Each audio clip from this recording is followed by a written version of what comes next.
Oh my gosh, I have so much to say about this. Okay, first, it is a pipe dream of mine to operate an independent IRB. I first wrote a proposal for it. It was 2018, it might have been 2019. Like, I had met with some funders, I did a ton of research. I had a whole thought out process for operating local community specific IRBs that I think would make research issues so much better. So if you're listening to this and you can make that dream come true, please message me. But back to your question, I will not participate in research that does not go through an IRB.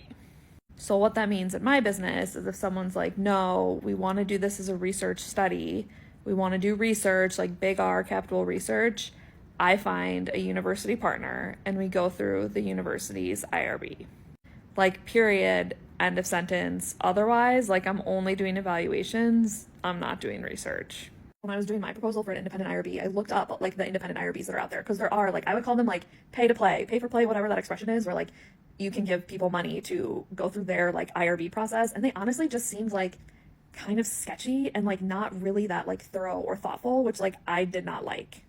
So I always ended back around with I know it sucks to partner with the university and it's gonna be a pain and it's probably gonna be expensive because they're not gonna let us do it for free and it's just gonna be super annoying, but that's what we have to do. If we want to do big R, real capital R research, we need a university partner and we need to go through their IRB.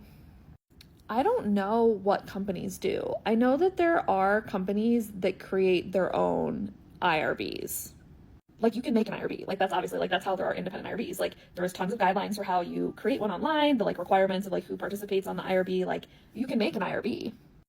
It will take time and money and resources, but you can. So my hunch, other people please jump in. My hunch is that big research institutes and some larger companies have an IRB process that they use when they want to do research. And then the more pessimistic side of me is people are just doing rogue research and either closing their eyes and being IRB, eyes and ears. I can't close my eyes and ears, but IRB, what's that? I don't think I have to do that. Never heard of it, not my problem. They're either doing that or they actually haven't heard of it and didn't realize they were supposed to be doing something like that.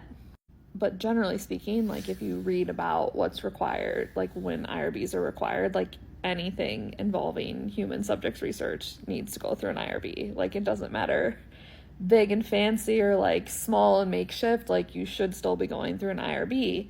And it's because of the horrible, traumatic history of research and the awful things people have done to other people in the name of research. That's how we ended up needing IRBs in the first place. So I personally would be very suspect and not trusting of people doing research without oversight.